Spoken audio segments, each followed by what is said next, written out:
اگر اولاد نیک ہو تو وہ والدین کے لیے صدقہ جاریہ بھی بنتی ہے، اور والدین کے خون پسینے کی کمائی کو ان کی زندگی میں اور ان کی زندگی کے بعد بہترین جگہوں پر استعمال کرتی.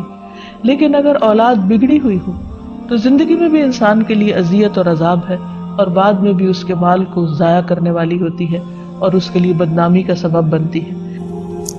پھر اسی طرح یہ ہے کہ اگر کسی کی اولاد نہ ہو تو اس کے لیے بھی دعا سکھائی گئی ہے، اور وہ دعا ابراہیم علیہ السلام کی دعا ہے جس میں وہ کہتے ہیں رب ہب لی من الصالحین، اے میرے رب مجھے نیک اولاد عطا فرما، صالح لوگوں میں سے عطا فرما.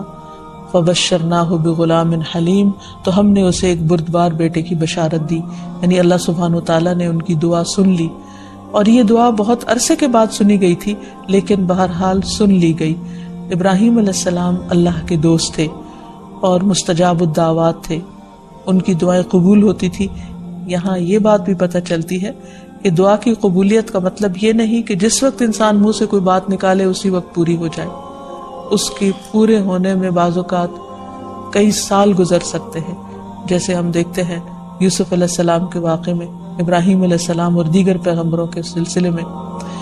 اور پھر ہم اس بارے میں یہ بھی دیکھتے ہیں کہ جس طرح ابراہیم علیہ السلام کی دعائیں قبول ہوئی تو انہوں نے اپنے رب کا اس پر شکر بھی ادا کیا اور فرمایا الحمدللہ الذی وہب لی علی الکبر اسماعیل و اسحاق ان ربی لسمیع الدعاء، کہ اللہ کا شکر ہے جس نے مجھے بڑھاپے میں اسماعیل اور اسحاق جیسی اولاد دی، بلا شبہ میرا پروردگار دعائیں سننے والا ہے.